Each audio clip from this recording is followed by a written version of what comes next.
अस्सलाम वालेकुम। सैयद इरफान, आपका हैप्पीनेस कोच और माइंडफुलनेस टीचर। जब लोग हमसे हैप्पीनेस कोचिंग के लिए राब्ता करते हैं तो मैं उन्हें रेकमेंड करता हूं कि आप 13 हफ्ते लें। तो लोग ये सवाल करते हैं कि 13 हफ्ते ही क्यों? इसकी एक बहुत बड़ी वजह यह है कि अल्लाह तबारक व तआला ने पूरी कायनात को साइकिल में तरतीब दिया है। हर शय एक साइकिल में है। मिसाल के तौर पर 365 दिन का एक साइकिल मुकम्मल होता है तो साल पूरा होता है। अंडे से बच्चा 21 दिन में निकलता है। इंसान की पैदाइश 9 महीने 10 दिन में जाकर होती है। इसी तरीके से महीना 30 दिन का होता है। आप गौर कीजिए कि पूरी कायनात में हर शय किसी न किसी छोटे या बड़े साइकिल पर मुश्तमिल है, यानी एक पूरे चक्कर पर मुश्तमिल है। इस चक्कर या साइकिल से जो प्रोसीजर तय पाता है, उसके नतीजे में हमारे मसाइल हल होते हैं या मसाइल पैदा भी उसी चक्कर के नतीजे में होते हैं। ऐसा नहीं होता कि कोई भी मसला एकदम जन्म ले ले। चुनाचे जब हमसे लोग राब्ता करते हैं, हमसे मुराद ये है कि पूरी दुनिया में जितनी भी कोचिंग प्रैक्टिस हो रही हैं, उन सब में जब कोच से राब्ता किया जाता है तो कोच उन्हें ये कहता है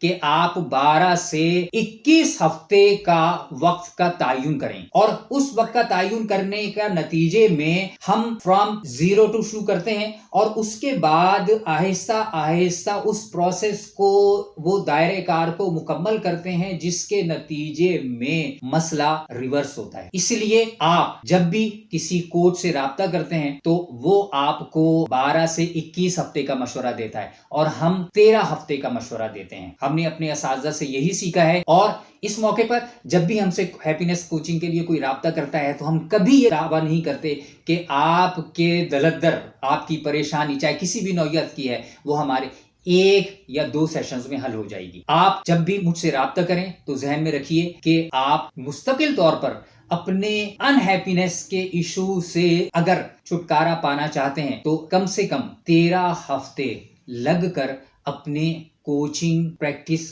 करेंगे, तभी कायनात के कानून के तहत, लॉ ऑफ नेचर के तहत आपको नतीजा मिलेगा, आपको सेहत मिलेगी। बहुत बहुत शुक्रिया।